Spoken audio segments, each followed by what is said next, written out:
శ్రీ సాయినాథాయ నమః. శ్రీ సాయి సచ్చరిత్రము 29వ అధ్యాయం.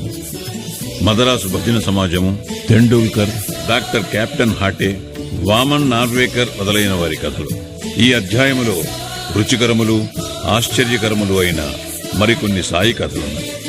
మదరాసు భజన సమాజం 1916వ సంవత్సరములో రామదాసి పంథాకు చెందిన మదరాసు భజన సమాజం ఒకటి కాశీ యాత్రకు బయలుదేరను. అందులో ఒక పురుషుడు, అతని భార్య, అతని కుమార్తె, అతని వదినయు నుండేది. వారి పేర్లు తెలియవు.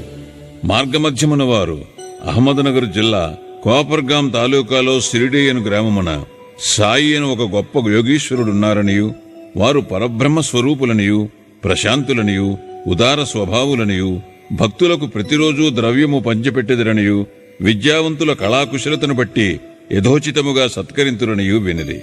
ప్రతిరోజు దక్షిణ రూపముగా చాలా డబ్బు వసూలు చేసి దానిని భక్తకొండాజీ కూతురు 3 ఏండ్ల అమనికి 1 రూపాయి, 2 రూపాయల నుంచి 5 రూపాయల వరకు కొందరికి, జమాలికి 6 రూపాయలను, అమని తల్లికి 10 రూపాయలు మొదలుకొని 20 రూపాయల వరకు, కొందరు భక్తులకు 50 రూపాయల వరకు బాబా ఇచ్చుచుండెను. ఇదంతయు విని సమాజము సిరిడీకి వచ్చి అతట ఆగి మంచి భజన చేసిన. వారు మంచి పాటలు పాడిరి, కాని లోలోన ద్రవ్యము నాశించుచుండిరి. వారిలో 3 పేరాశ గలవారు. యజమానురాలు మాత్రము అట్టి స్వభావము గలది కాదు. ఆమె బాబా యందు ప్రేమ గౌరవములు కలది. ఒకనాడు మధ్యాహ్న హారతి జరుగుచుండగా బాబా ఆమె భక్తి విశ్వాసములకు ప్రీతి చెంది ఆమె ఇష్టదైవము యొక్క దృశ్యము ప్రసాదించాను. ఆమెకు బాబా శ్రీరాముని వలె కనిపించాను, కాని ఇతరులకు మామూలు సాయినాథుని వలె కనిపించాను.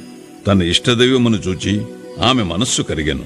కండ్ల నుండి ఆనంద బాష్పములు కారుచుండగా ఆమె ఆనందముతో చేతులు తట్టాను. ఆమె ఆనంద వైఖరికి తక్కిన వారు ఆశ్చర్యపడిరి, కాని కారణమేమో తెలుసుకునలేకుండిరి. జరిగినదంతయు ఆమె సాయంకాలము తన భర్తతో చెప్పాను.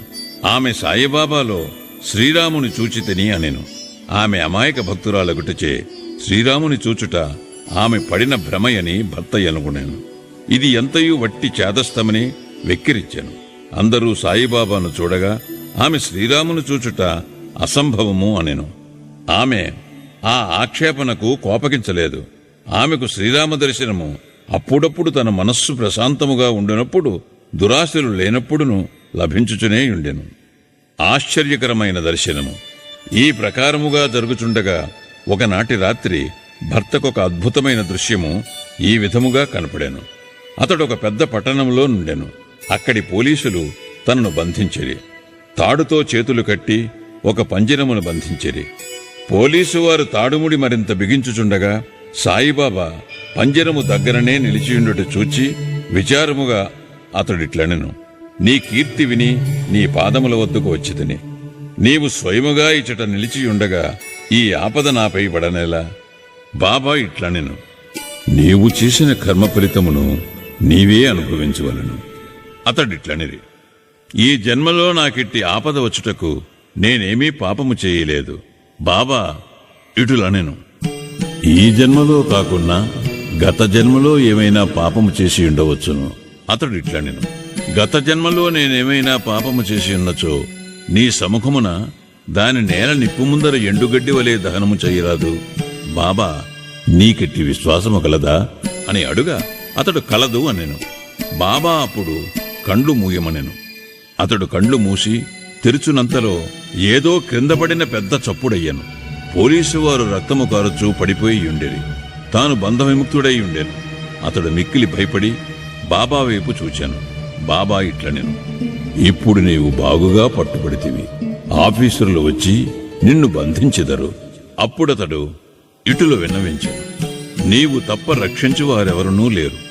నన్ను ఎటులైనా కాపాడుము. అప్పుడు బాబా వానిని కండ్లు మూయమనెను. వాడట్లు చేసి తిరిగి కనులు తెరిచునంతలో వాడు పంజరము నుండి విడుదలైనట్లు బాబా ప్రక్కనున్నట్లు కనిపించాను. అతడు బాబా పాదములపై పడెను. బాబా ఇట్లనెను, ఈ నమస్కారములకు ఇంతకు ముందటి నమస్కారములకు ఏమైనా భేదము గలదా? బాగా ఆలోచించి చెప్పుము. అతడు ఇట్లనెను, కావలసినంత భేదము కలదు. ముందటి నమస్కారములు నీ వద్ద పైకము తీసుకున్నట్టుకు చేసినవి. ఈ నమస్కారము నిన్ను దేవునిగా భావించి చేసినది.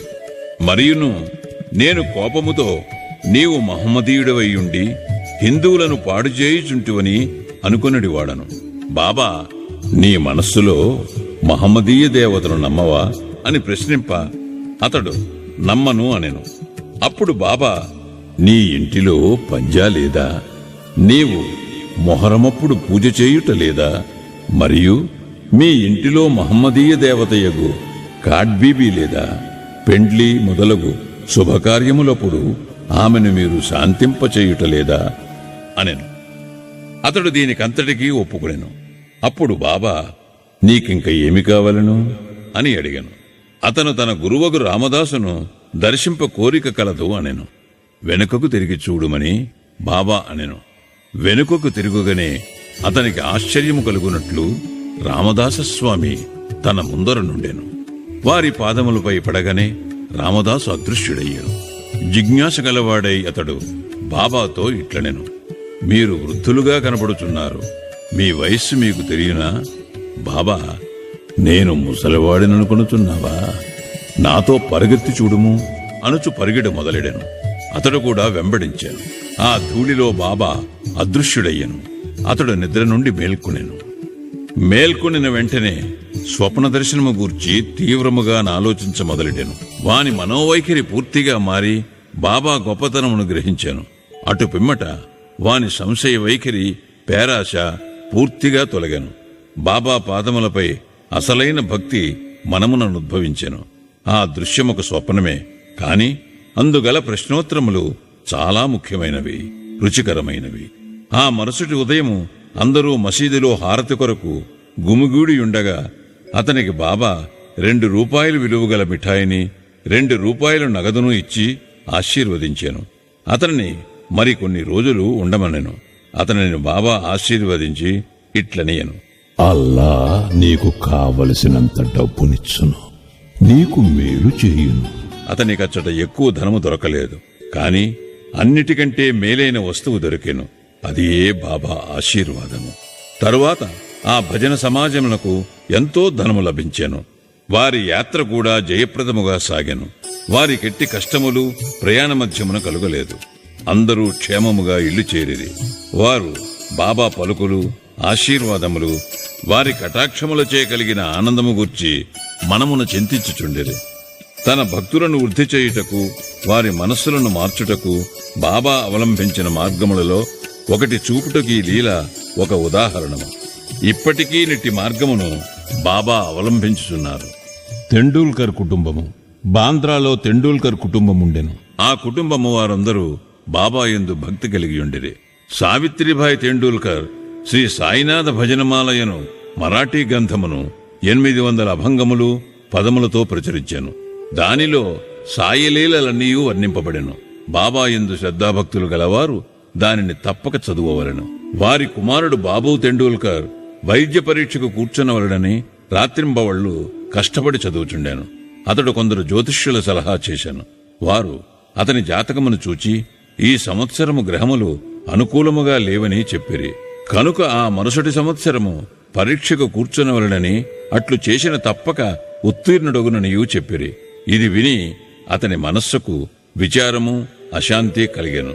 కొన్ని దినముల తరువాత అతని తల్లి షిరిడీకి పోయి బాబాను దర్శించాను. ఆమె బాబాకు అనేక విషయములతో పాటు తన కొడుకు విచారగ్రస్తుడైన సంగతి కూడా చెప్పాను.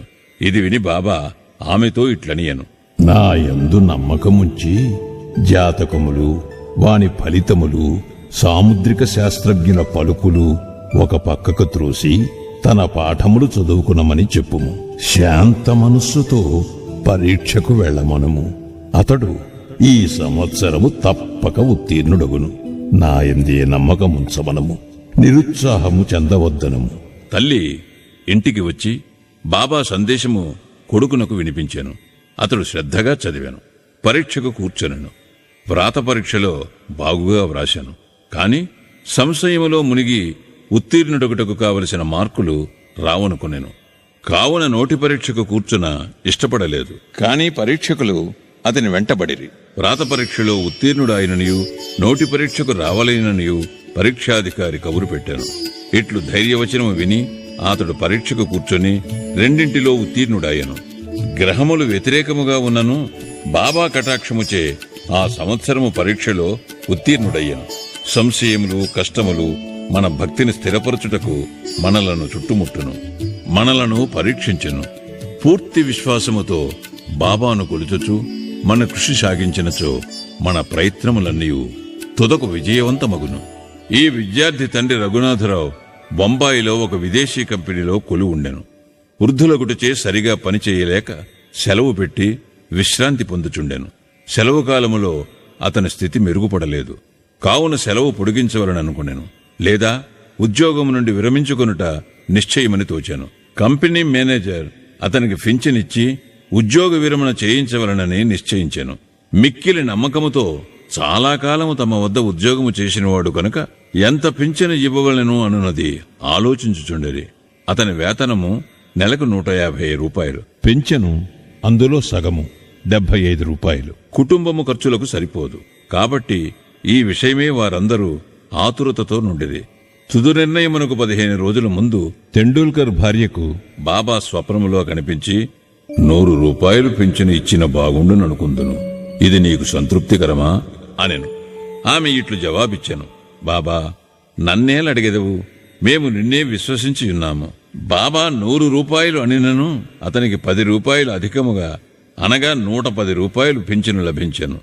తన భక్తులపై బాబా ఇట్టి విచిత్రమైన ప్రేమానురాగములు ప్రదర్శించువారు. కెప్టెన్ హటే బికనీర్లో ఉండేవాడు. అతడు బాబాకు కూర్చు భక్తుడు. ఒకనాడు బాబా అతనికి స్వప్నంలో కనిపించి, నన్ను మరచితివా అనెను.